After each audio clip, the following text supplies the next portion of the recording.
esteve aqui nos 6 dias de clamor, no mês de julho? Olha aí, foi um tempo tão bom, foi um tempo tremendo, sim ou não? E nesses 6 dias, a gente teve a alegria de receber aqui para ministrar para nós o pastor Carlos Eduardo. E Deus usou ele assim com tanta graça, marcou tanto a nossa vida. E nesses dias, nessa campanha que nós estamos fazendo, e onde nós estamos declarando, é possível para Deus, Deus permitiu que o pastor pudesse estar aqui hoje para liberar uma palavra sobre nós. Quem está comigo aí para dizer amém? O pastor Carlos está vivendo assim um milagre tremendo com a igreja dele. Deus abriu uma porta gigantesca, algo extraordinário que está acontecendo, e eu acredito que realmente Deus tem algo assim muito fresco para falar ao nosso coração essa noite, através da vida dele. Eu quero convidá-lo. Ele está debaixo desse mover, vem pastor, ele está debaixo desse mover, de viver o impossível, ele está vivendo isso junto com a igreja.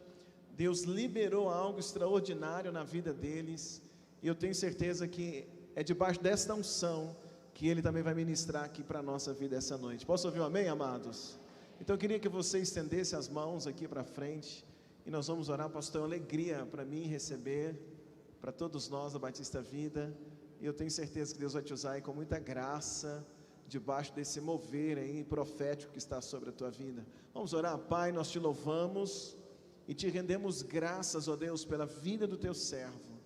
Pedimos, usa hoje, ó Deus, fala ao nosso coração, toma a vida do teu servo, a casa, a família, o ministério, e que a tua mão, Pai, possa realmente estar sobre a vida dele, no nome de Jesus. Nós o abençoamos nessa noite, liberamos, ó Deus, sobre a vida dele toda sorte de bênção no nome de Jesus, e que através do teu filho hoje, ó Pai, a gente possa experimentar aquilo que aos nossos olhos é impossível, mas diante do Senhor nós sabemos que é possível vivermos. Oramos e te rendemos graças hoje e para sempre. Quem pode dizer amém? Você pode dar um forte aplauso a Jesus.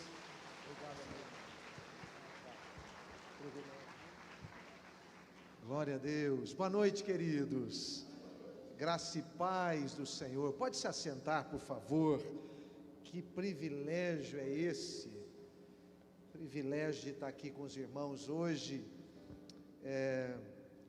Pastor Luciano é um amigo. Hoje eu disse ao Davi que existem pessoas que a gente conhece, existem pessoas que é Deus que apresenta para a gente, e a base do relacionamento que realmente importa é esses que o Senhor nos apresenta. Às vezes tem muita gente que a gente conheceu e que atrapalha a vida da gente, mas gente que Deus põe no caminho da gente, esse abençoa o nosso coração.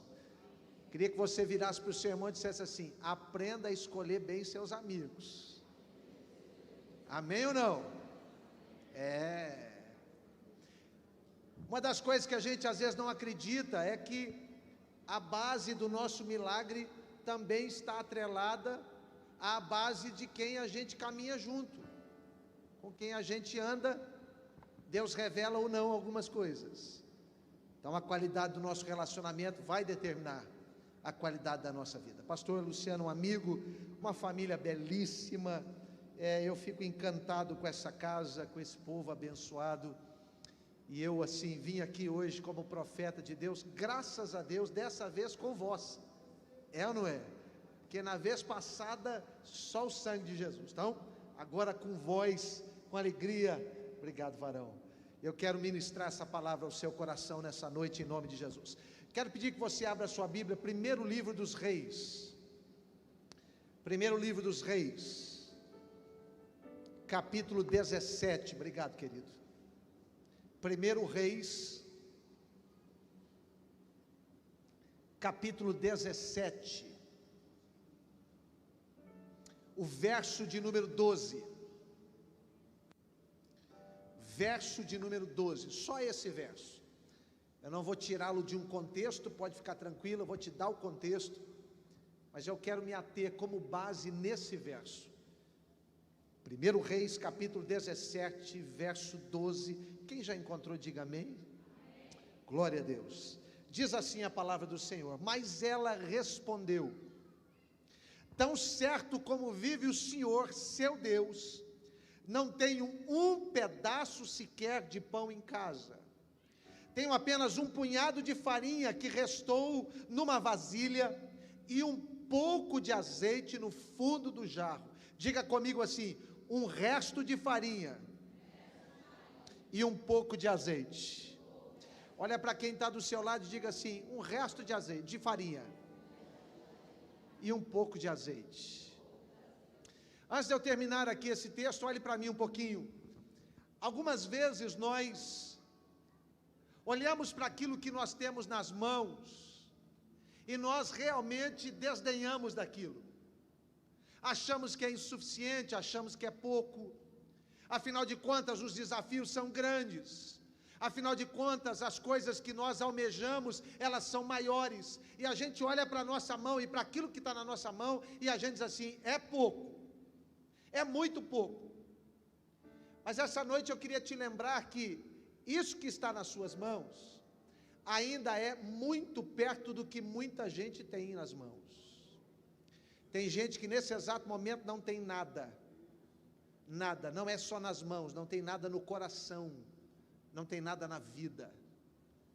Mas você que veio aqui a essa casa, você que está aí na internet nos vendo, aquilo que você tem nas mãos pode parecer pouco, mas vai ser o suficiente para aquilo que Deus vai fazer na sua vida. Amém? Olha só, ela diz assim: então eu tenho apenas esses dois poucos elementos, um pouquinho de farinha numa vasilha, um pouco de azeite no fundo de um jarro. Ela diz: eu estava apanhando alguns gravetos para preparar esta última refeição, e depois meu filho e eu morreremos. Meu filho e eu morreremos. Quero tomar sua atenção aqui, porque eu quero te dar o contexto, para que a gente entenda por que chegamos até aqui. O contexto dessa história é o surgimento do profeta Elias. O profeta Elias é um homem designado por Deus. É certo que em alguns momentos, quando nós olhamos para a história de Elias, ela parece ser curta, tão intensa e ao mesmo tempo tão curta. Elias aparece no cenário e Deus dá uma ordem a ele para começar o ministério, daquelas ordens que a gente não gostaria de ter. Deus chama o profeta e diz assim: agora você vai ao rei e vai dizer que por 3 anos e meio eu vou cerrar os céus, eu vou fechar os céus, e não vai cair uma gota de água sequer. Uma gota de água sequer. Acredito que eu e você nunca gostaríamos de começar o nosso ministério dessa forma. Quem sabe a gente gostaria de começar o ministério já promovendo alguns milagres, liberando algumas palavras e vendo aquilo que não existe começar a existir. Mas ministério não começa assim. Ministério começa com fidelidade. Fidelidade sempre é provada no pouco, sempre é provada nos desafios. Elias então agora pega esta palavra consigo, vai até o rei, libera essa palavra. Talvez o que poucos profetas ou homens de Deus e mulheres de Deus entendam é que uma palavra que Deus dá, seja ela corretiva, seja ela curadora, seja ela desafiadora, atinge o povo, mas atinge também a voz que liberou para o povo. É assim. Elias agora também tem que passar por 3 anos e meio sem água, sem sustento. Quando ele sai da presença de Acabe, a sua sorte está lançada, a sua sentença também está lançada. Mas a grande diferença, escute isso aqui, querido, para que você nunca mais se sinta alguém frustrado, perdido, angustiado no meio dos teus desafios. Se Deus está te provando, Ele está dizendo: você não está nas mãos das circunstâncias, você está nas minhas mãos agora. Elias sai de lá, e agora o sustento não vem mais da água, É certo que se não chove, não tem colheita, não tem comida. Animais não pastam, se não pastam, não engordam. Animais morrem. Mas Elias sai de lá agora para viver uma experiência única, a dependência de Deus. Todo profeta precisa aprender a depender de Deus e nunca do dom que está sobre ele. Nós não dependemos daquilo que Deus faz agir através de nós. Nós dependemos do Deus que está em nós. Dá para entender isso ou não? Essa é a grande certeza. Elias então agora tem que passar por esse processo. Deus está também alinhando o seu coração. Ele tem que experimentar tempos difíceis que nos tornam dependentes de Deus. Deus então visita o profeta e diz a ele: olha, você vai a um ribeiro, a um riacho. Lá na minha cidade, interior de São Paulo, a gente diz assim, um córrego. Os mais antigos vão falar, é o corgo. Corgozinho. Você vai àquele riacho. Você vai nutrir-se daquele riacho. O tempo passa e o riacho seca. E Deus dá uma outra ordem a ele, dizendo: agora os corvos vão te sustentar. Os corvos. Esse animal não é muito comum no Brasil, não há corvos no Brasil. Mas se a gente pudesse dizer alguma coisa meio semelhante aos corvos, a gente podia usar o urubu. O corvo em alguns lugares é sinal de presságio, de coisa ruim, porque é um animal que transita no meio de coisas que são podres. E Deus diz assim: estes agora vão trazer a você, por minha ordem, sustento. Levanta a sua mão aqui, eu quero declarar uma palavra.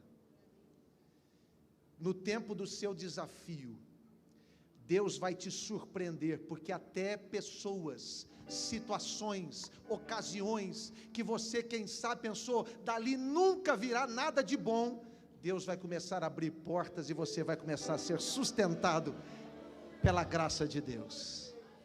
É como nós viemos aqui nessa quinta. Pode ser impossível para mim, mas para Deus é possível. Deus é capaz de pegar um corvo e levar comida fresca para você. Uma vez alguém me disse assim: pastor, mas eu sempre me preocupei de onde vêm as coisas. Eu também. Mas mais do que se preocupar de onde, se preocupe de quem. Lembra do salmista? Eleva os olhos para os montes. De onde? Não é de onde, é de quem. O meu socorro vem do Senhor. Ele fez os céus e a terra. Tem gente aqui comigo nessa noite? Ele fez todas as coisas. Elias agora é sustentado por esses corvos, mas os corvos também migram. Eles vão embora. E aí talvez Deus tenha dado para Elias a palavra mais difícil. Não é difícil ficar à beira de um córrego. Não é tão difícil ser sustentado por uma ave, por mais que ela não seja a melhor de todas as aves, mas é Deus que enviou. Não é tão difícil. Agora difícil é bater na casa de uma viúva, no meio de um caos.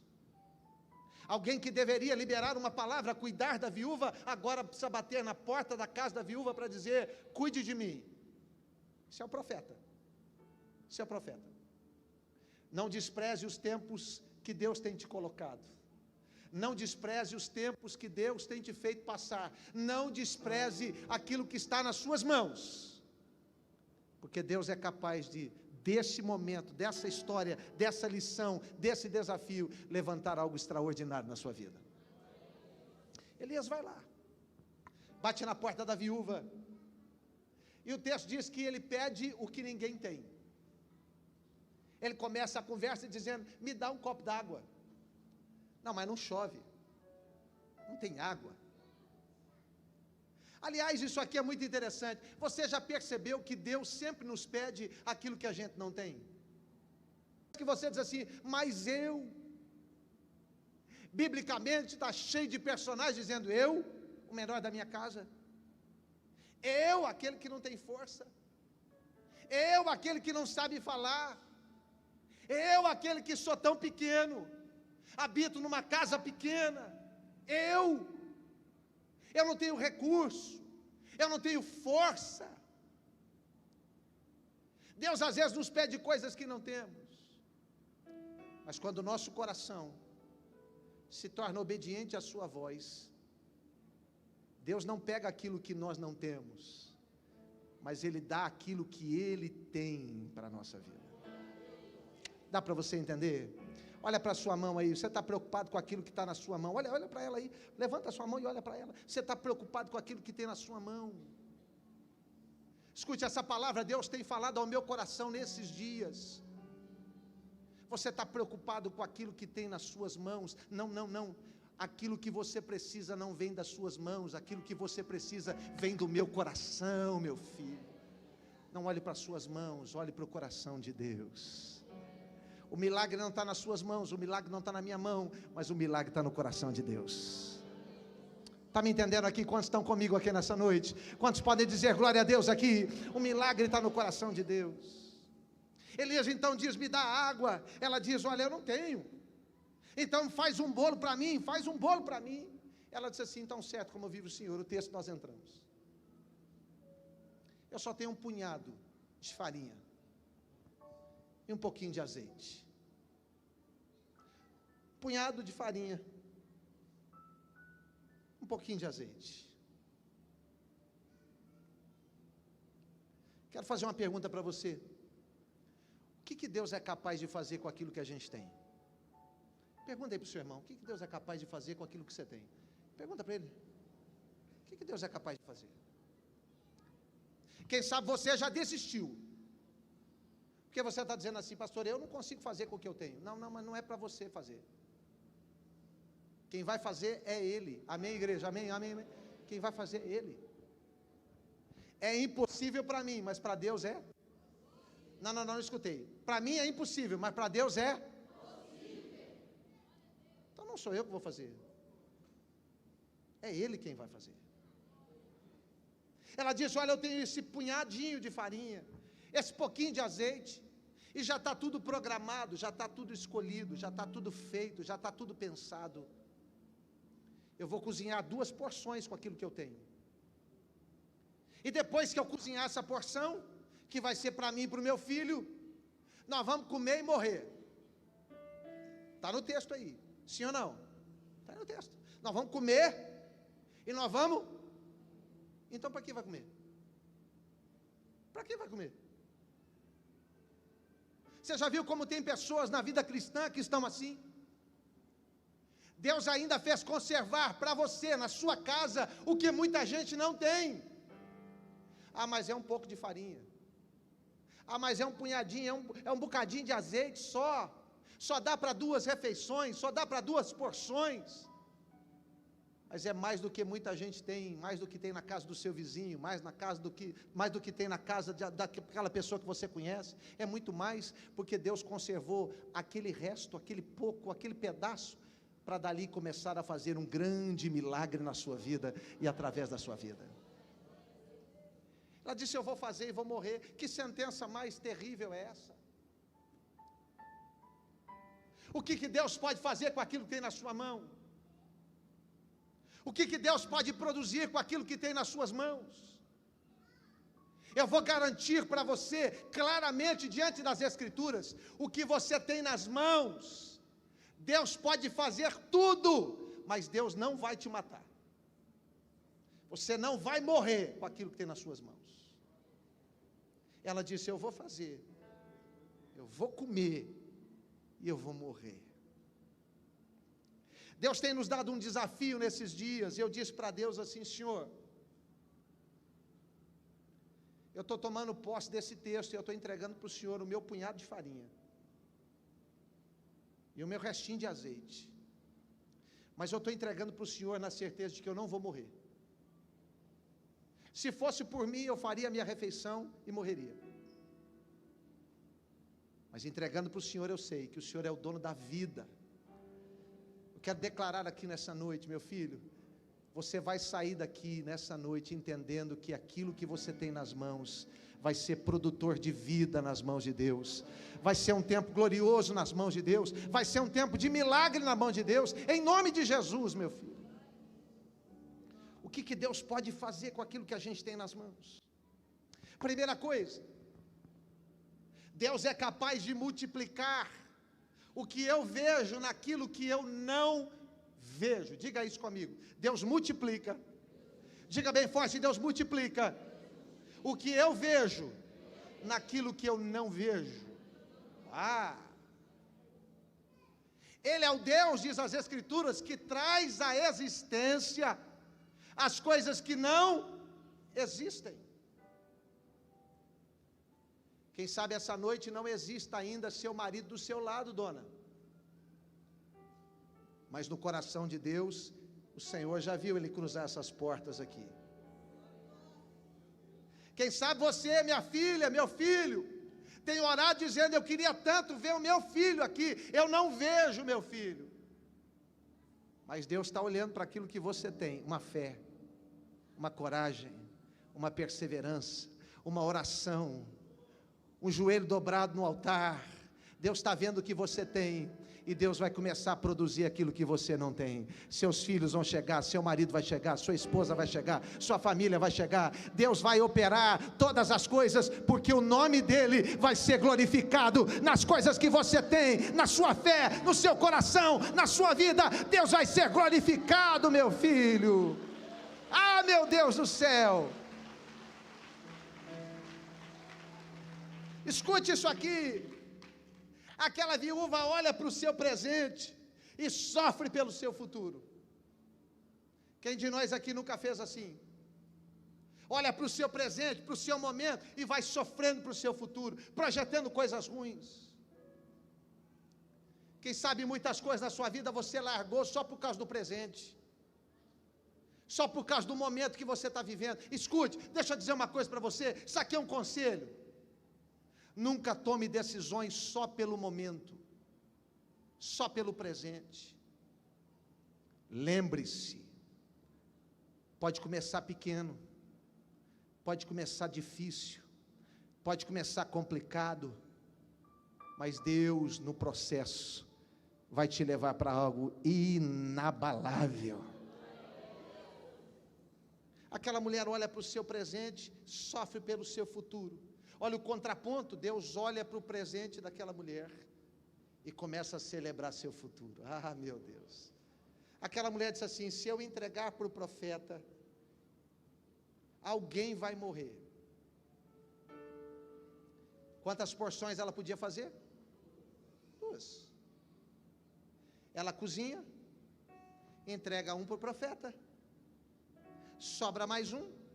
Quem aqui é mãe? Quem aqui é mãe? Quem aqui é mãe? Quem aqui é mãe? Mamãe, você está em casa, tem 2 porções, você entrega uma para o profeta, a outra tem que dividir entre você e seu filho. Quem que vai comer?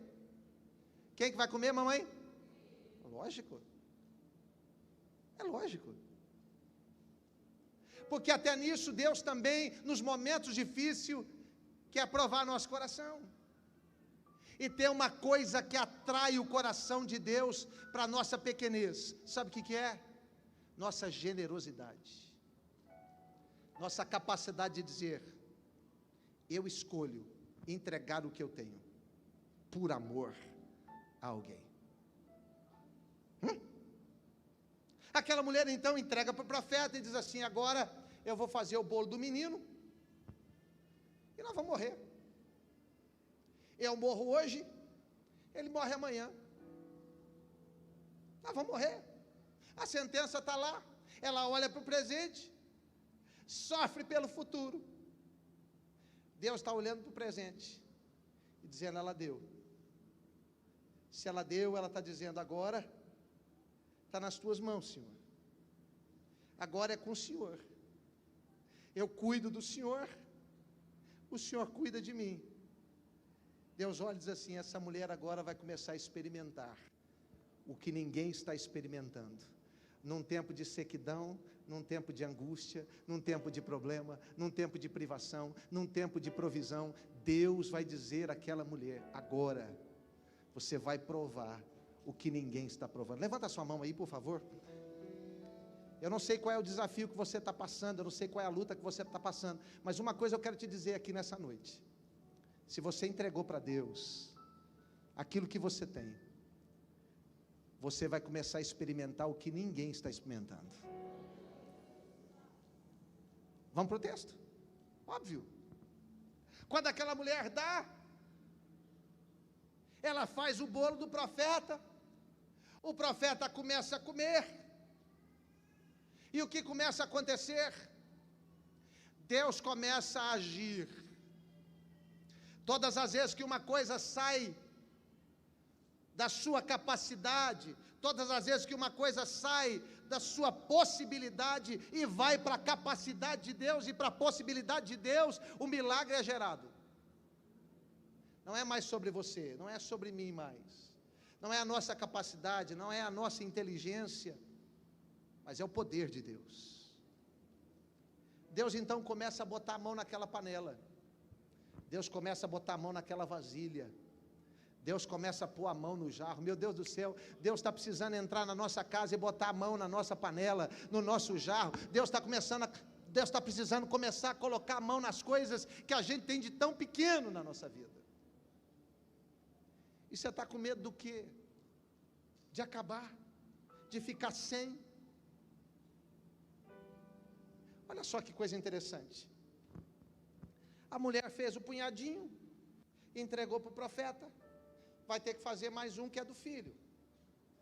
Pega o punhadinho, bota na panela, pega o azeite, derruba a medida certa, a mesma coisa, faz o bolo. As mulheres que são experts na culinária, tem homem bom também, mas as mulheres são a maioria. Quando você está cozinhando, dona, fazendo um ingrediente lá, é inevitável que quando você tira alguma coisa para colocar, você dá uma espiadinha para ver quanto sobrou, quanto ainda tem. Sim ou não? Não é assim?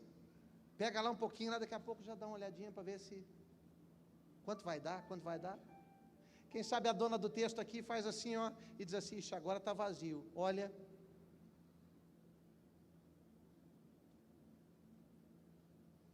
será que eu contei errado? Dava para uma porção. Vamos experimentar. Põe mais um pouco, derrama um azeite. Uai, deu duas. Eu acho que eu confundi a medida.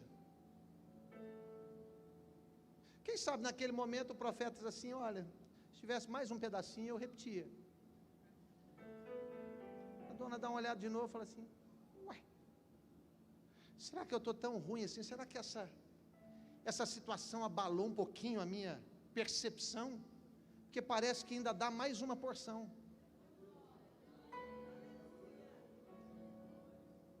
E o texto diz que assim vai primeiro dia, segundo dia, terceiro dia, quarto dia, vai a semana, vai o mês, vai o primeiro ano, vai o segundo ano, vai o terceiro ano.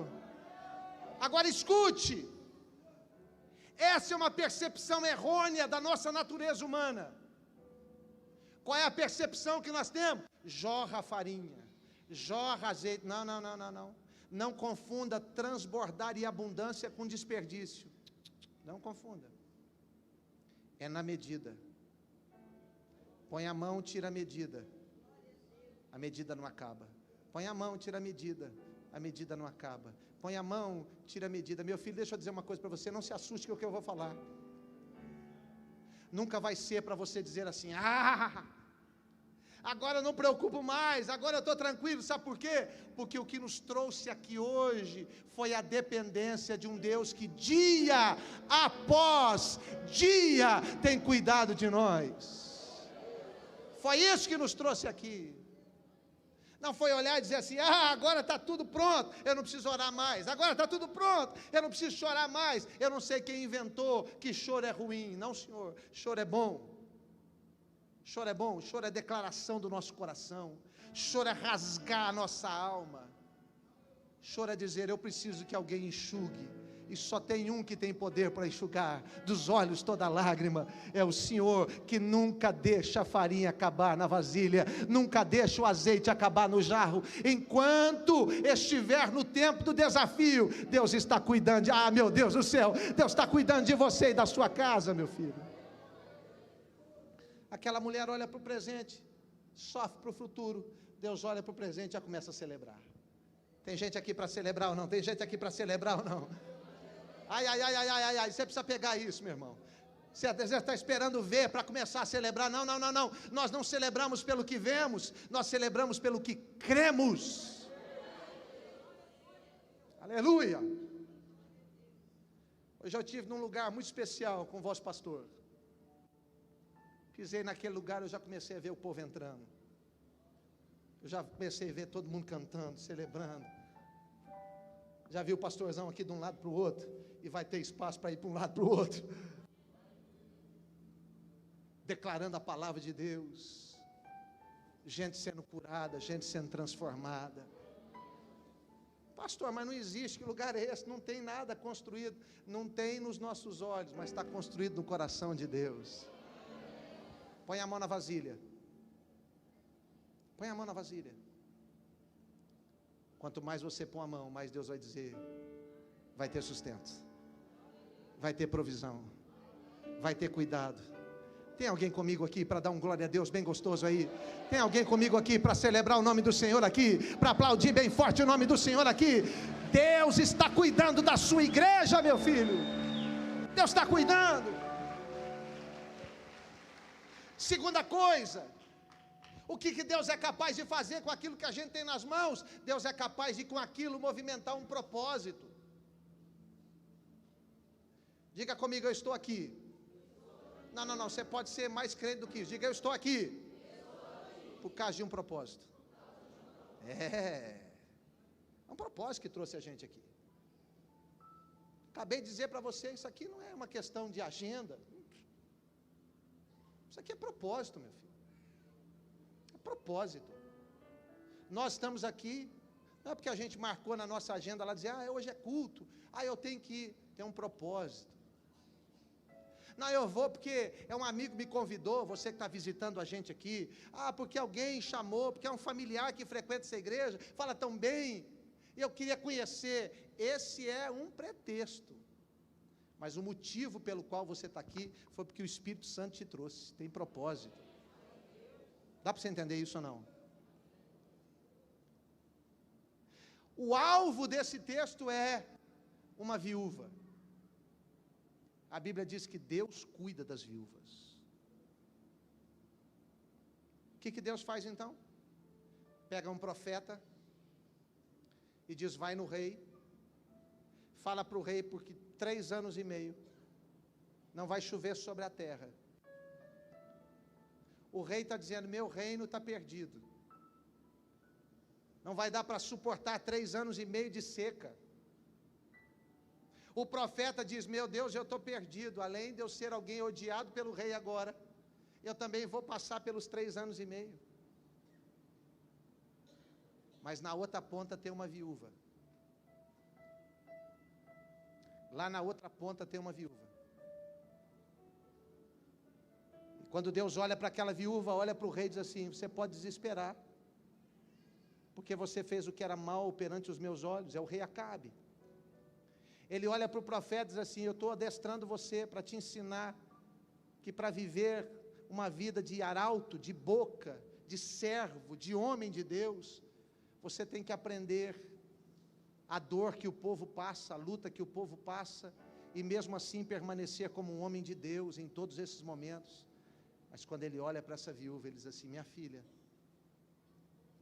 eu separei 3 anos e meio de um tempo que todo mundo está dizendo que é caos, para eu descer e ficar dentro da sua casa, por 3 anos e meio, pondo a mão na sua botija, pondo a mão no seu jarro, e dizendo para você: eu não esqueço aqueles que eu trago para perto de mim.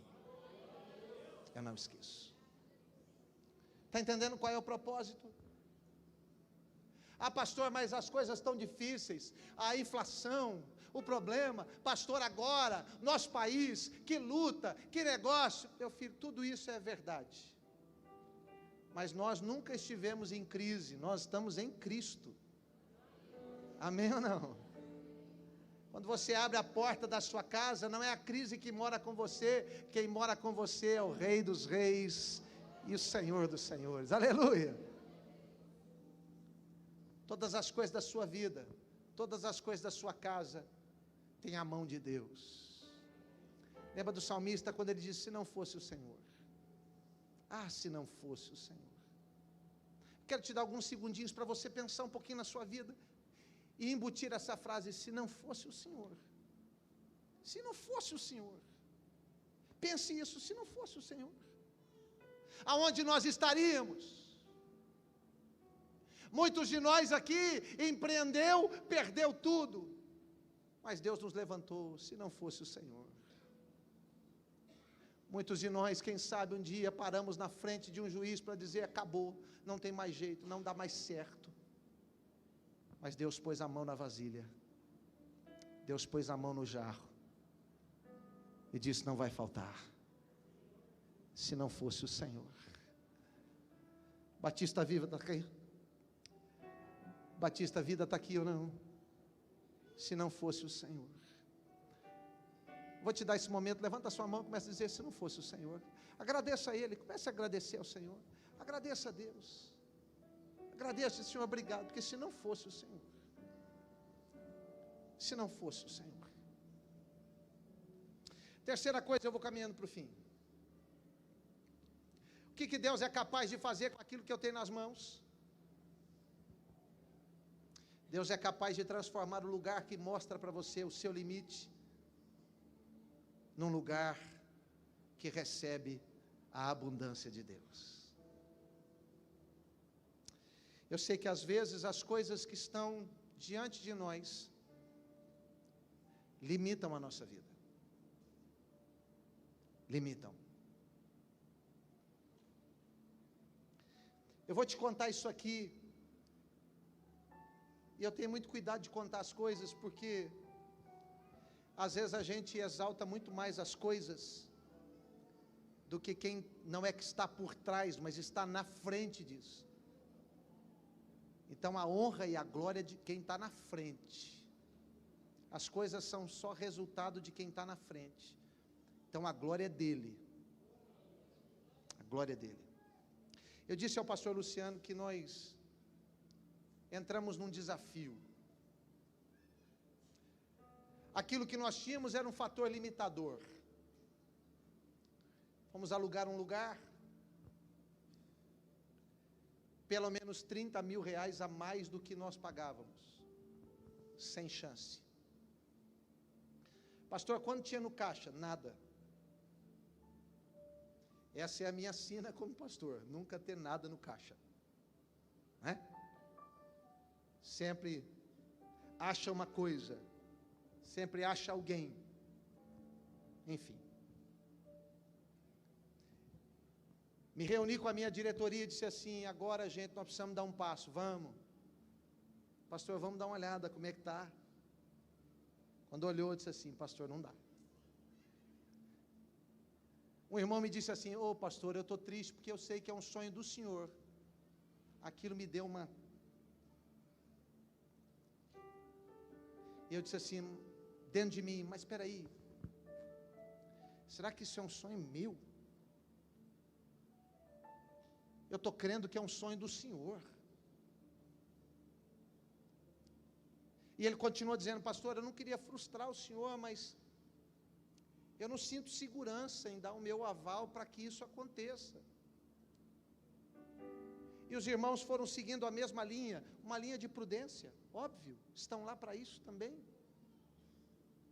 Pastor, mas... Aí alguém disse assim, pastor, vamos orar. Eu pensei, uau, alguém lúcido nessa reunião, vamos orar. Vamos orar.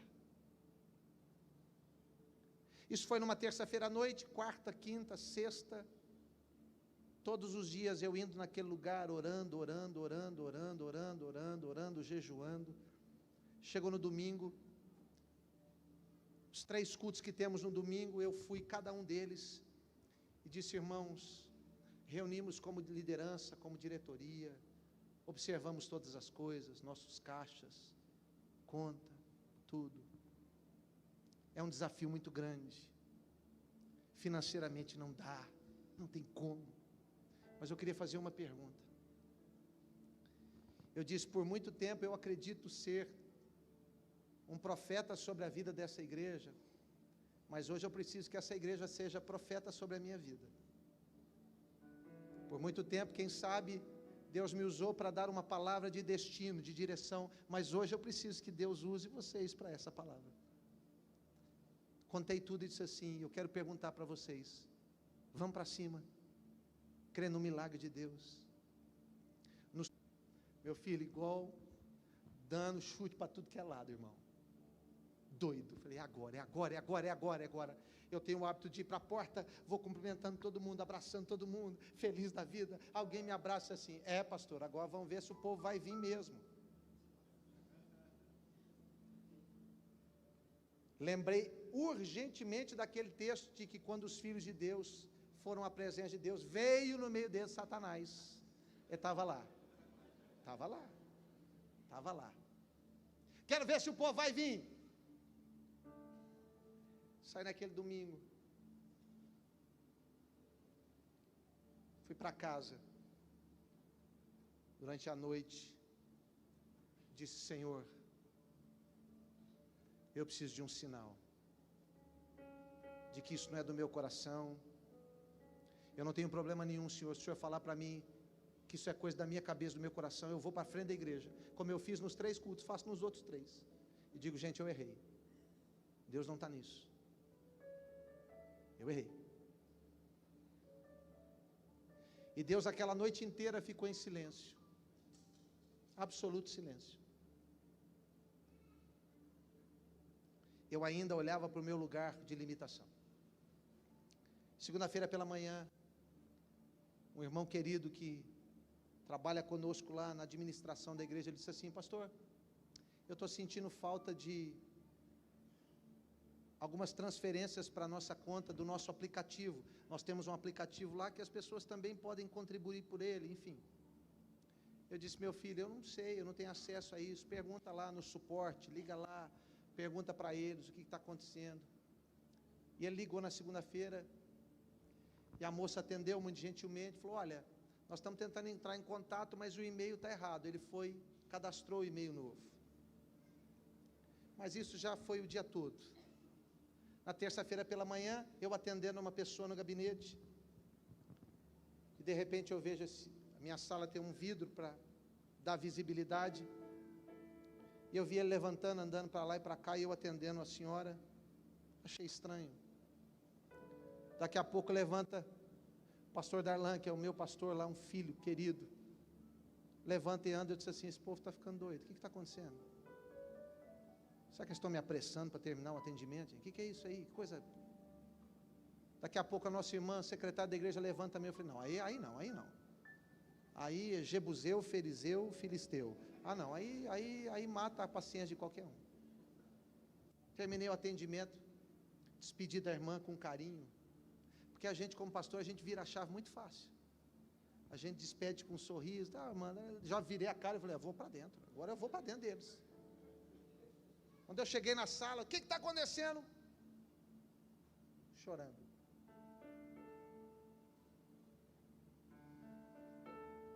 O irmão da administração disse assim: pastor, senta aqui um pouquinho. Eu pensei: meu Deus, o que foi, meu filho?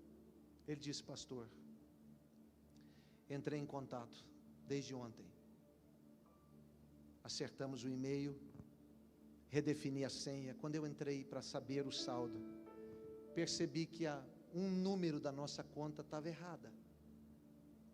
Entrei em contato com o suporte, falei: olha, o número da conta bancária está errada. A moça do outro lado disse assim: isso nós sabemos. Desde 2021 nós estamos mandando mensagem, mas o e-mail está errado, o contato está errado, e a gente não consegue entrar em contato com vocês para dizer: olha, tem um valor, como é que faz? Onde é que é? Arruma aqui. E aí o tesoureiro disse assim, não, tudo bem, então já está arrumado lá e tal, pode me falar o valor, mas daquele jeitinho, né, meu filho? Olhando para aquilo que é o seu limite. E a moça disse assim, eu já vou enviar para você qual é o valor. Havia naquela conta, de 2021 até 2023, R$206 mil naquela conta. Deus escondeu aquilo dos nossos olhos, Deus escondeu aquilo da nossa vida, e você e eu às vezes reclamamos de algumas coisas que Deus esconde de nós, mas Deus esconde por um propósito, porque a hora que o propósito de Deus entrar em ação, Deus vai revelar as coisas que estão em secreto. Ah, meu Deus, Deus vai destravar as coisas que estão em oculto, meu filho. Eu disse para você que eu vim aqui com um propósito, e hoje pela tarde eu entendi qual é o propósito de eu estar aqui. E eu estou liberando essa palavra sobre essa igreja, de que chegou o tempo de Deus destampar coisas que vocês não estão vendo, segredos ocultos, coisas que Deus tem guardado para esse momento, porque chegou o tempo do propósito.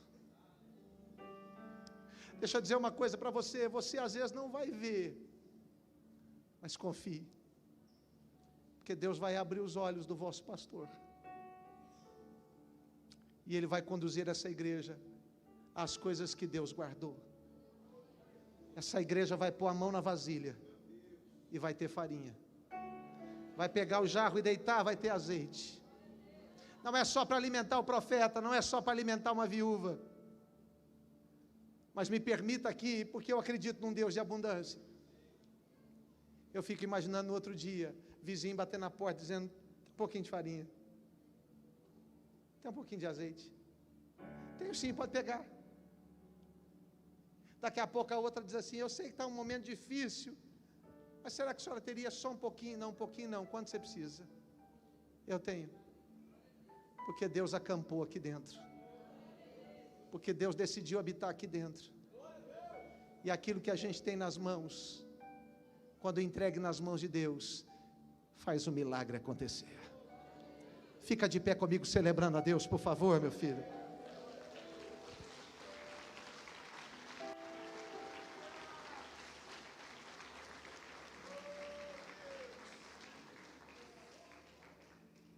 Pastorzão, posso chamar o povo aqui para esse altar? Eu não sei se eu disse isso da outra vez que eu vim, mas eu acredito que uma palavra de Deus que penetra no nosso coração precisa ter um lugar onde ela sedimenta, onde assenta, e esse lugar é o altar. Toda palavra que Deus traz para o nosso coração, ela é aplicada nesse altar, selada nesse altar. Mas eu queria te dar uma outra visão sobre o altar, me permita. Eu sei que em alguns momentos a gente, numa poesia muito bonita, canta um cântico que diz que o sacrifício sou eu. Mas eu queria dizer para você que só tem um que é o sacrifício aceito por Deus. O Cordeiro sem mácula, completamente perfeito, nele não há sombra nem variação, ele é o perfeito. Eu estou falando de Jesus, ele é o sacrifício. Ninguém pode substituir Jesus. As coisas que faço não substituem Jesus. Ele é o sacrifício único, absoluto. Mas também nessa construção, além do sacrifício, existe o fogo. Mas o fogo também não sou eu e nem você. O fogo é o Espírito Santo.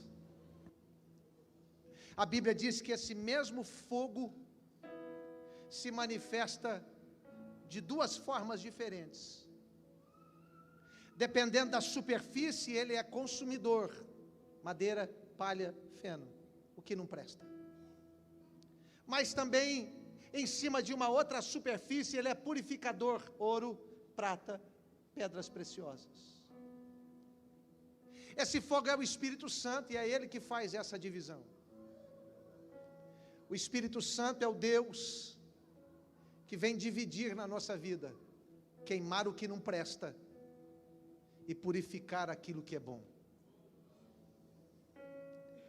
E aí talvez a gente pergunte assim, pastorzão, beleza, mas aonde eu entro nisso? Aonde nós entramos nisso? Se não somos o sacrifício, se não somos o fogo, somos o quê? Somos o altar. Nós somos o altar. Você não vê nas Escrituras o Senhor, pela sua palavra, dizendo, vamos restaurar o sacrifício. Não. Nem diz, vamos restaurar o fogo. Mas ele diz, vamos restaurar o altar. Eu sei que nós às vezes gostamos das coisas que pelo menos comunicam algumas vantagens. Então lá vai. Qual é a vantagem de ser um altar? Eu não sou o sacrifício, eu queria ser. Eu não sou fogo, fogo é imponente, eu gostaria de ser. Eu sou apenas um sacrifício. Mas você se esqueceu que as Escrituras dizem que o fogo de Deus arderá continuamente no altar. Quero chamar você para selar essa palavra no altar. Você pode vir. Você pode vir. Vem correndo. Vamos selar.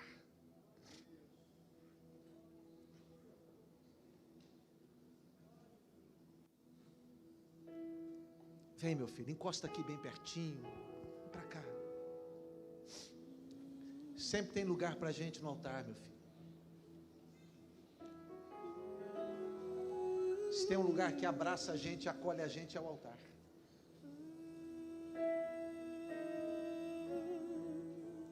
Existe uma coisa muito interessante sobre o altar, porque o altar é o lugar onde você entrega o que você tem, mas recebe o que você não tem.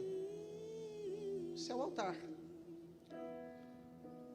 O altar é o lugar que a gente entrega um pouquinho da nossa farinha, um pouquinho do nosso azeite, mas volta para casa com abundância. Esse é o altar. É nesse altar que nós vencemos as nossas guerras. É nesse altar que nós provamos o milagre. Todas as vezes que você estiver na casa de Deus, é no altar que você se achega para dizer, Senhor, queima teu fogo em mim. Queima teu fogo em mim. Quero orar com você. Pai, nós estamos aqui hoje como igreja, apresentando ao Senhor o que temos nas mãos. As coisas que estão nas nossas mãos, apenas pelas coisas, são insignificantes. Mas a única razão, Senhor, de nós estendermos as nossas mãos com aquilo que temos, é para entregá-las ao Senhor. Porque o Senhor pode o que nós não podemos, o Senhor faz o que nós não fazemos, o Senhor é quem nós não somos. Deus, eu queria liberar essa palavra sobre a tua igreja, na autorização do Espírito Santo, de que nós vamos viver aqui nesse lugar tempos de abundância, Senhor. Tempos onde as nossas famílias vão viver os melhores dias. Conforme diz a tua palavra, que os nossos filhos comerão ao redor da nossa mesa, Senhor. Famílias fortes, casamentos nutridos. Esse é o tempo do avivamento, Senhor. Quando o Senhor derrama fogo, o Senhor derrama avivamento. E quando o Senhor faz isso, ó Deus, o Senhor nos prepara para a expansão. Eu libero sobre essa casa um tempo de expansão, um tempo de avanço, um tempo de conquista. Não é sobre o que temos, é sobre aquilo que o Senhor faz gerar. Nós vamos avançar, Senhor. Essa cidade vai ficar pequena. Vai ficar pequena, Senhor. Primeiro porque essa igreja descobriu que o que agrada o teu coração é a intimidade, é o secreto, é a oração. Chegou o tempo, Senhor. Chegou o tempo. Quem sabe em alguns momentos a gente vai ouvir, em alguns outros lugares, está seco, não tem água. Mas eu quero profetizar que dos quatro cantos dessa terra,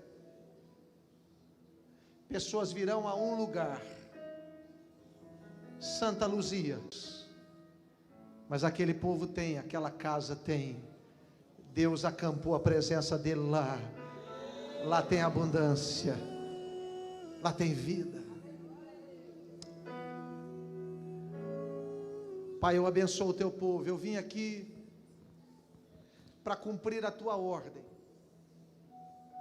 O que o Senhor me deu, o Senhor sabe que eu entreguei. Daqui para frente, eu sei que é com o Senhor. O Senhor vai mover os milagres. O Senhor vai mover os milagres. Pastor Luciano, é tempo de milagre. Deus vai fazer o milagre. Suas mãos vão receber o que você necessita para o milagre de Deus. É tempo de milagre. Em nome de Jesus Cristo. Se você crê, celebra o nome do Senhor.